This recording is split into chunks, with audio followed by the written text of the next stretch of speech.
O Talmud é o texto central do judaísmo rabínico e fonte primária para sua lei religiosa e teologia.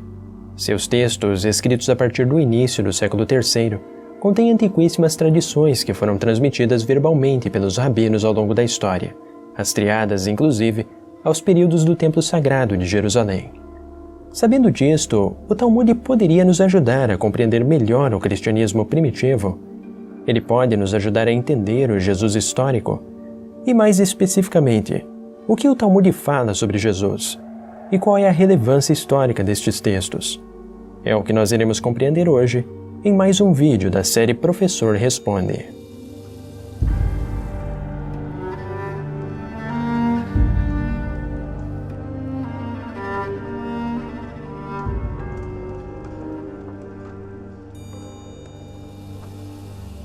Sejam muito bem-vindos a mais um vídeo aqui do canal.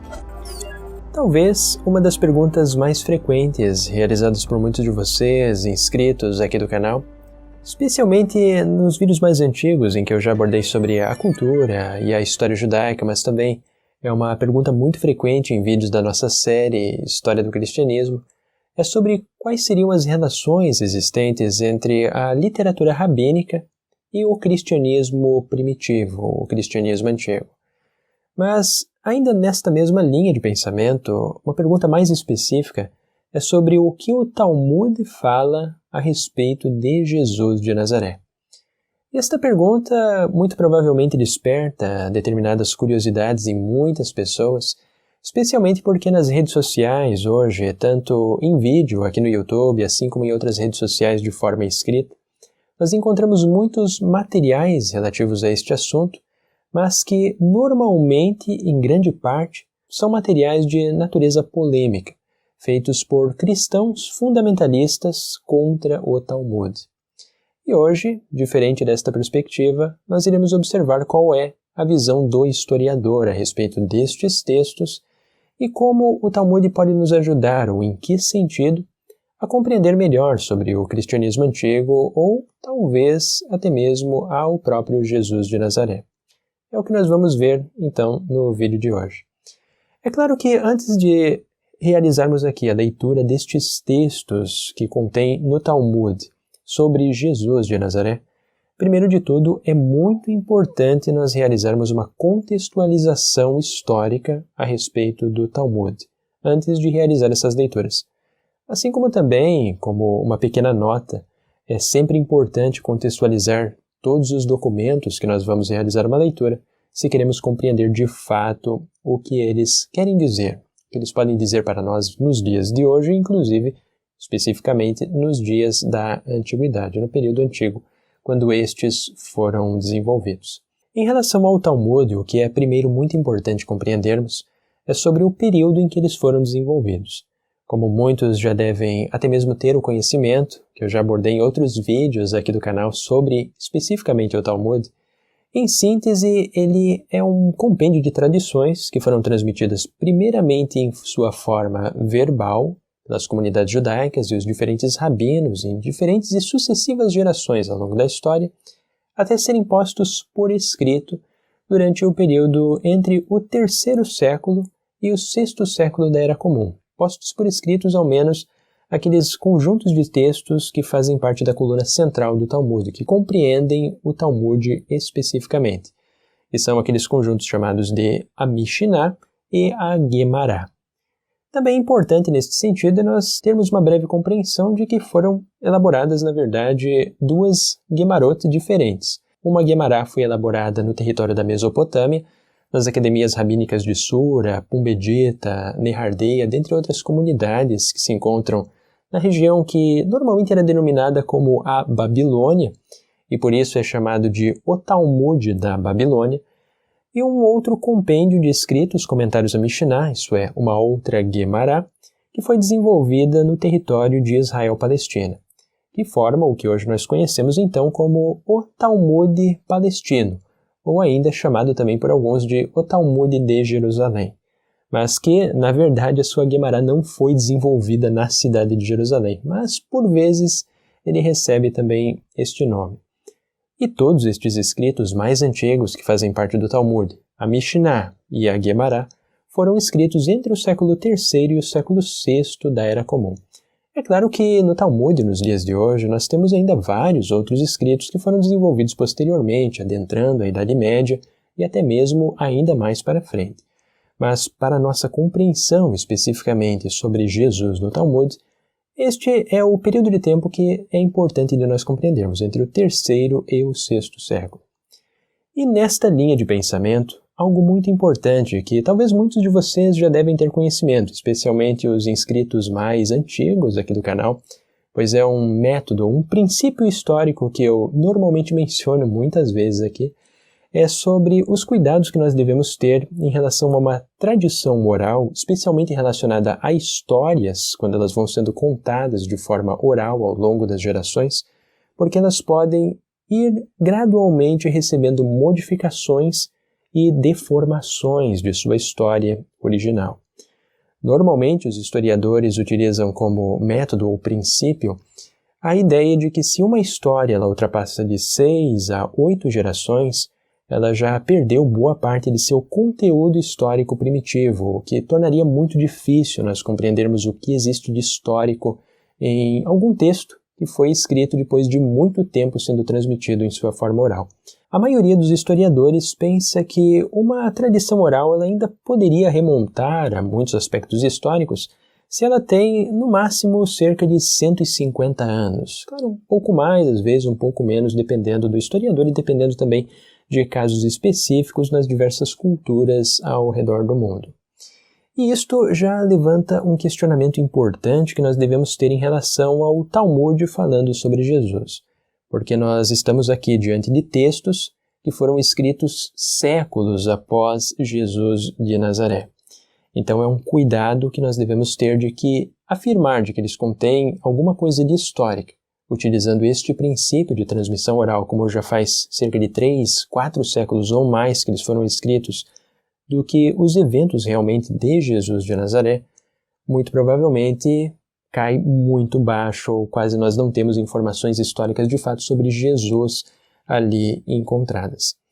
E uma outra questão também importante que os historiadores observam em relação a estes textos do Talmud sobre Jesus é porque grande parte daquilo que os rabinos escreveram sobre Jesus no Talmud eles muito provavelmente tomaram emprestado de tradições cristãs já existentes entre o século III e o século VI, e tradições cristãs escritas também nas Bíblias que eram utilizadas pelas igrejas na Síria, como por exemplo a versão Peshitta, a Bíblia siríaca, assim como também um outro compêndio de escritos que se tornou bastante popular em muitas igrejas na Síria, que era o Diatessaron, que foi desenvolvido por Tassiano ao final do segundo século, que na verdade é um compêndio de escritos que tenta reunir os 4 evangelhos em um só. Então, provavelmente, estas fontes elas foram usadas para desenvolver os textos sobre Jesus no Talmud, do que propriamente uma tradição oral que foi transmitida de geração em geração, para depois ser posta por escrita. E também um outro cuidado que os historiadores observam quando compreendem a cultura geral de cristãos e judeus nesta época é que muitas comunidades, tanto de cristãos quanto de judeus, muitas vezes tinham atritos entre si. Então, existem muitos textos cristãos que, na verdade, são ataques contra o judaísmo, como, por exemplo, a Epístola de Diogneto, assim como existem também textos judeus que são ataques contra os cristãos e também Jesus de Nazaré, como alguns dos textos que nós encontramos, e vamos então fazer a leitura do Talmud. Então, tendo isto em mente, estes problemas históricos e estas problemáticas e questionamentos, é que nós devemos compreender o Talmud nos dias de hoje. E também, posteriormente, vamos entender como que os judeus em suas comunidades, tanto o judaísmo tradicional, aquele que é chamado muitas vezes de judaísmo ortodoxo, o judaísmo conservador e o reformista ou progressista, ele também compreende esses textos dentro de suas próprias comunidades. Agora então, vamos realizar a primeira leitura de um tomo do Talmud, que fala provavelmente sobre Jesus, que é o Tratado de Gittim 56b até 57a.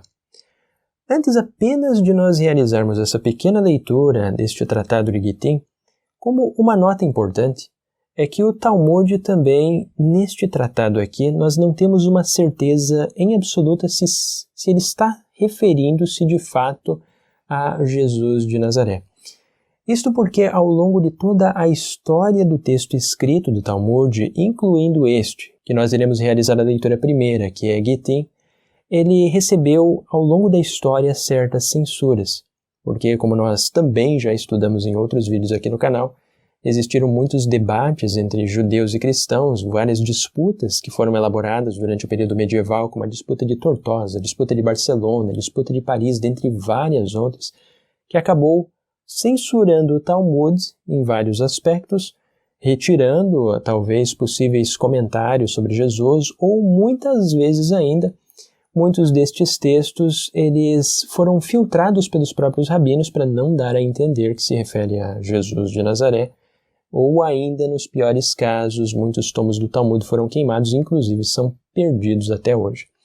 Agora, em relação a Gittin, existem algumas dúvidas se ele recebeu alguma censura a mais, ou até mesmo outra dúvida sobre Gittin é se ele está de fato se referindo a Jesus de Nazaré ou algum outro personagem que é chamado Yeshua. Também como nota, normalmente nós encontramos no Talmud para Jesus o nome Yeshua, ao invés de um outro nome que por vezes poderia ser referido a ele. Então, sem mais delongas, vamos ver o que este texto de Gittin nos informa e depois eu irei tecer alguns comentários tentando esclarecer e aclarar muito do que ali está escrito para todos vocês. Vamos ver o que nós temos ali. Onkelos, filho de Colonicos, era o filho da irmã de Tito. Ele tinha uma mente para se converter ao judaísmo. Ele foi e levantou Tito dos mortos por artes mágicas e perguntou: quem é mais reconhecido no outro mundo? Respondeu: Israel. O que então Onkelos lhe perguntou sobre se juntar a eles. Tito disse: suas observâncias são pesadas e você não poderá realizá-las. Qual é o seu castigo no outro mundo? Ele respondeu: o que eu decorei por mim mesmo. Todos os dias minhas cinzas são recolhidas e a sentença é passada para mim. E minhas cinzas estão espalhadas pelos 7 mares. Ele então foi e levantou Balaão por encantamentos. Ele então perguntou: qual é o seu castigo? Ele respondeu: com sêmen quente e fervendo. Ele então foi e levantou por meio de encantamentos a Yeshua. Ele perguntou-lhe: quem é que tem reputação no outro mundo? Ele respondeu: Israel. Que tal juntar-se a eles? Ele respondeu: busque seu bem-estar, não busque seu dano. Quem quer que toque neles, toca a menina dos seus olhos. Ele disse: qual é o seu castigo? Ele respondeu: com excremento quente e fervente, uma vez que um mestre disse: quem zomba das palavras dos sábios é punido com excremento quente e fervendo. O que nós observamos então neste texto de Gittin 56b até o 57a é especialmente a respeito de Onkelos, que é o personagem principal ali mencionado. Onkelos, como talvez muitos também podem conhecer, ele foi um personagem histórico de fato muito importante, que foi um convertido ao judaísmo que inclusive elaborou um dos targums mais importantes da cultura judaica, que é o Targum Onkelos. Inclusive faz parte da Torá que nós encontramos hoje vendida em português, mas claro, com uma coluna em hebraico e aramaico, que é a Torá da Sefer. Nós encontramos ali o texto em hebraico de um lado e o Targum Onkelos no outro lado, que é na verdade uma explicação, ou melhor ainda, na verdade é uma tradução ao aramaico interpretada daquilo que se encontra na Torá. E é aí que está a importância dos estudos também referentes aos Targumim, inclusive o Targum Onkelos. Onkelos, como ele é muito conhecido na tradição judaica, ele pretendia se converter ao judaísmo. Onkelos também ele viveu cerca de um século após Jesus de Nazaré.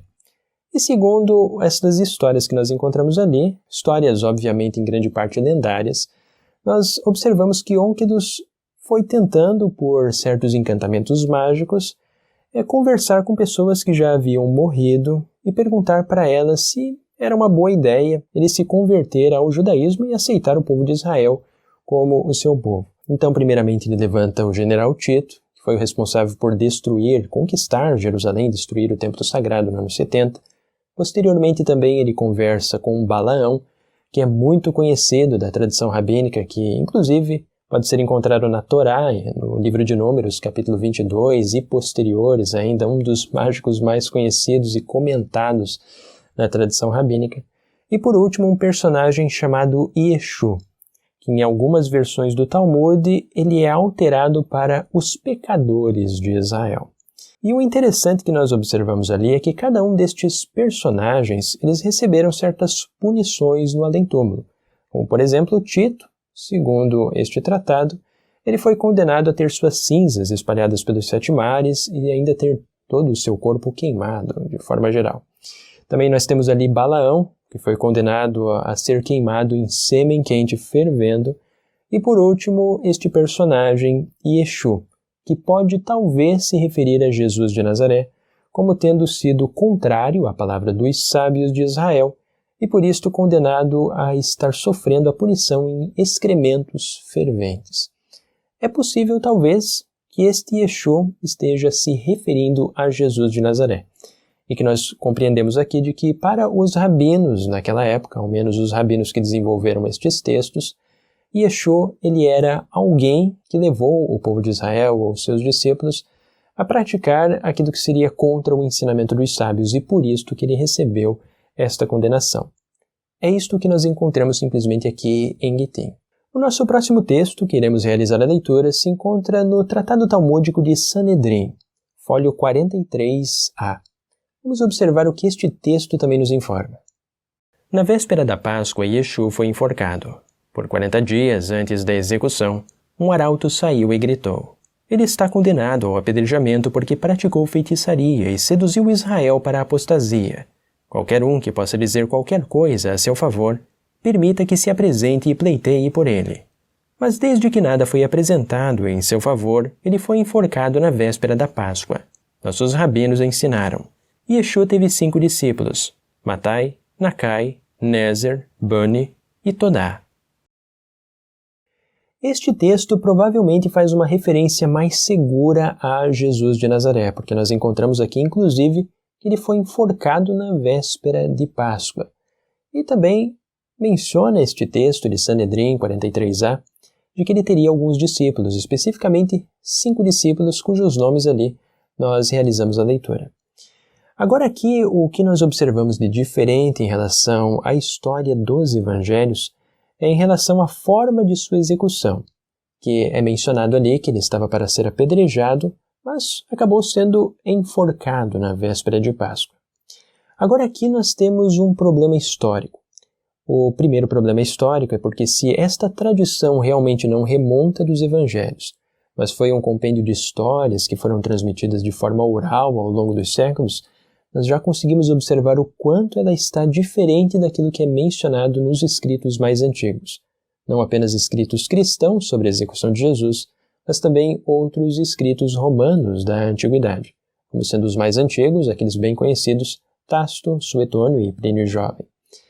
O caso é que aqui, especificamente ao mencionar Jesus sendo enforcado, a grande dificuldade que nós temos de uma perspectiva histórica e entender de que isto tem alguma historicidade ou algum valor histórico é porque nós não temos simplesmente nenhum outro documento, ainda muito mais antigo do que o Talmud, que mencione este tipo de execução para Jesus. Todas as fontes de informações que nós temos na história falam que Jesus foi realmente executado em uma cruz. Não apenas os materiais cristãos, os 4 evangelhos, mas também outros materiais do cristianismo, que são materiais apócrifos, e inclusive materiais do mundo romano. E todos eles concordam de que Jesus realmente morreu por crucificação. Inclusive, até mesmo um dos materiais judaicos mais antigos foi Flávio Joséfo, que concorda com esse tipo de ideia. Então, os historiadores, neste aspecto, em relação a esta parte, este tratado 43a sobre Jesus, eles simplesmente rejeitam por falta de evidências. Muito provavelmente o que nós temos aqui é uma história que nós não sabemos identificar exatamente a origem, mas que se ela foi transmitida ao longo do tempo, ela foi extremamente distorcida até estar ali. Um cuidado que nós devemos ter também em relação à transmissão oral de fontes por muitos séculos para depois serem postas por escrito, como nós já observamos.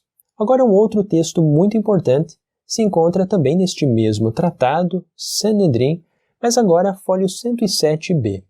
Vamos observar o que nós temos ali também. Deixe a mão esquerda repelir, mas a mão direita sempre convidar de volta. Não como Eliseu, que empurrou Geazi com ambas as mãos, e não como Rabi Yoshua ben Perahia, que repeliu Yeshu, o Nazareno, com as duas mãos. Quando o rei Yanai matou nossos rabinos, Rabi Yoshua e Yeshu fugiram para Alexandria, do Egito. Rabi Yoshua soou 400 trompetes e excomungou Yeshu. Yeshu veio até ele muitas vezes alegando, recebe-me. Mas Rabi Yoshua não lhe dava atenção. Um dia, Rabi Yoshua estava recitando o Shema quando Yeshu veio até ele. Rabi Yoshua pretendia recebê-lo e fez um sinal. Yeshu, pensando que era para repeli-lo, foi e ergueu um tijolo e o adorou. E um mestre disse, Yeshu, o Nazareno, praticou magia e desviou Israel. Neste texto de Sanedrim 107b, nós observamos aqui que este personagem, Yeshu, ele é considerado como alguém que praticou a idolatria e também a feitiçaria, levando assim Israel ao erro. Agora, existem ainda alguns outros aspectos que são importantes de uma perspectiva histórica de nós levarmos em consideração para realmente interpretar se esse texto de fato estaria se referindo a Jesus de Nazaré ou não. E um destes primeiros problemas que nós encontramos é em relação ao rei que é mencionado logo no início deste texto, o rei Yanai. E na verdade é uma referência ao rei Janeu, ou Alexandre Janeu, que exerceu seu governo no território da Judéia cerca de um século antes ainda de Jesus de Nazaré. O que denuncia este texto como talvez não se referindo a Jesus de Nazaré, mas talvez algum outro personagem chamado Yeshu, que também é válido salientar de que Yeshu era um nome muito comum na antiguidade, pode não se referir propriamente a Jesus de Nazaré ou não. E ainda um outro detalhe interessante e curioso deste texto é que este rabino ali mencionado trata-se na verdade de Yehoshua ben Perahia. Nós podemos encontrar inclusive naqueles famosos textos do Talmud que são chamados de Pirkei Avot, que encontram-se inclusive nos Sidurim, que podem ser adquiridos inclusive no nosso idioma aqui em português pela editora Sefer, por exemplo. Nós encontramos em Pirkei Avot 1:6 algo relacionado a Yehoshua ben Perahia também.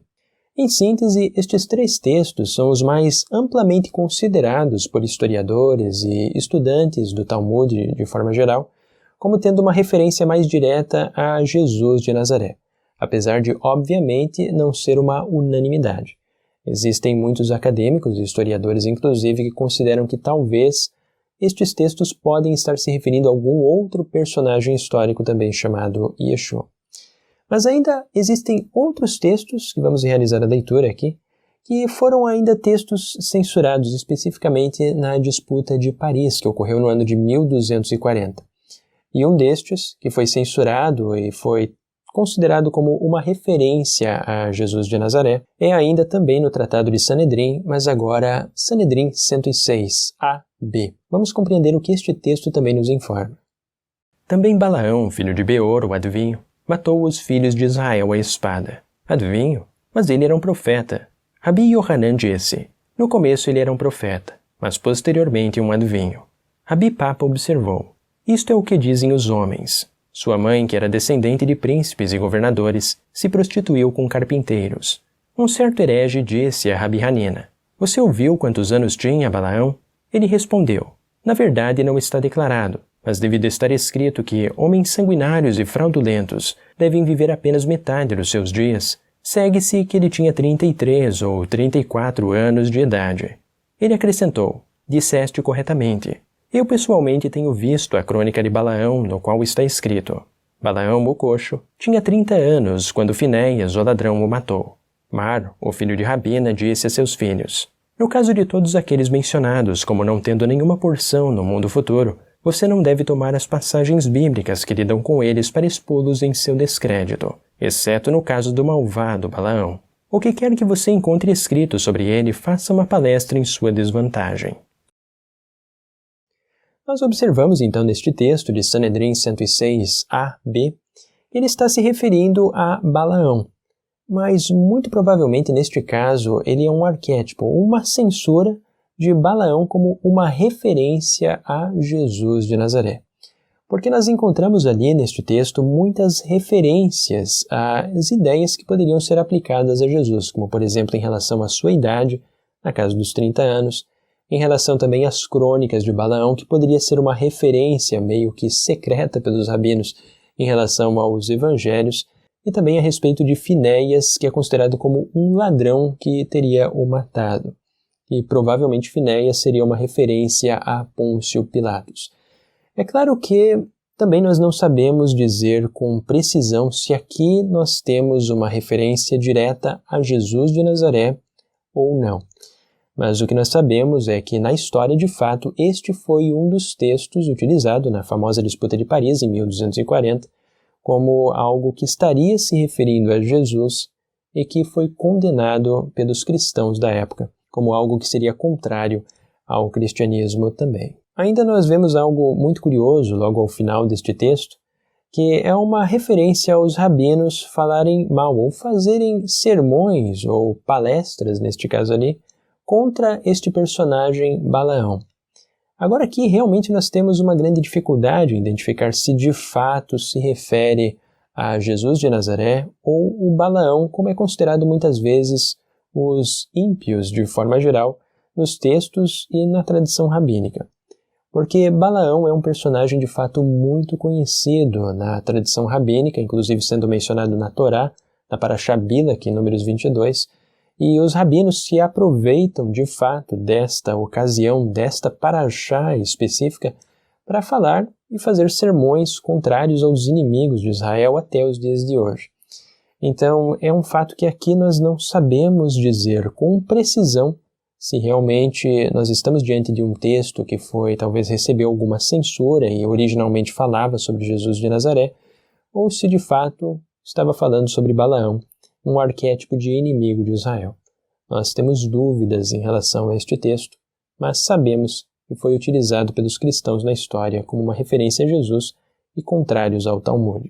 E por último, ainda um outro texto que foi utilizado na disputa de Paris, é o que nós encontramos em Shabat 104b. Vamos observar o que este texto também nos informa.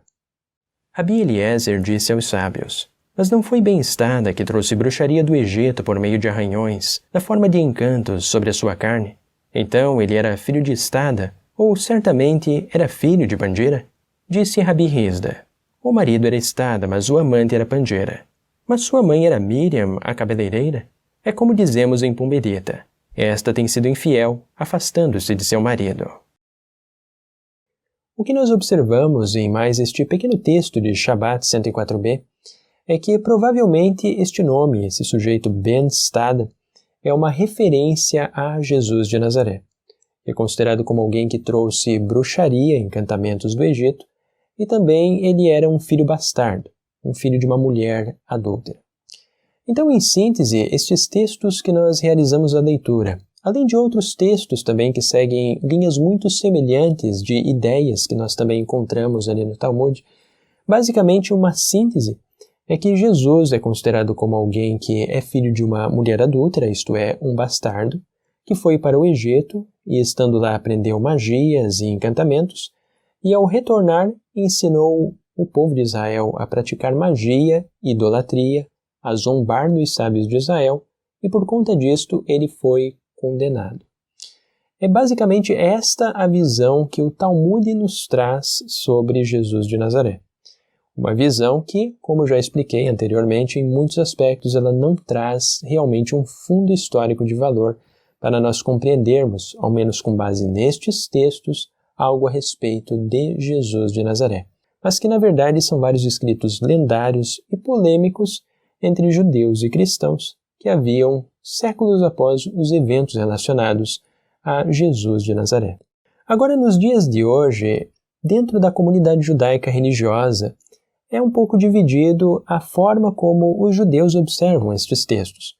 Por exemplo, judeus de uma tradição mais ortodoxa e também especialmente judeus daquela que é o viés chamado comumente de ultra-ortodoxia dentro do judaísmo, eles normalmente aceitam esses textos sem nenhum questionamento, como sendo uma visão de fato real e histórica de Jesus de Nazaré.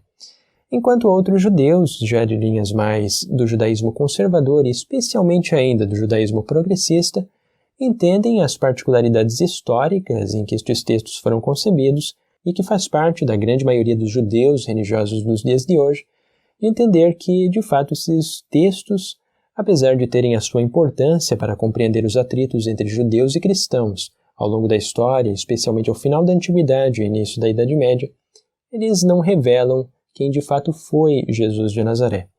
E as comunidades judaicas mais progressistas dos dias de hoje reconhecem que de fato Jesus foi um judeu que em muitos aspectos, ao longo de toda a história, em muitos casos foi mal interpretado, inclusive em seus próprios ensinamentos.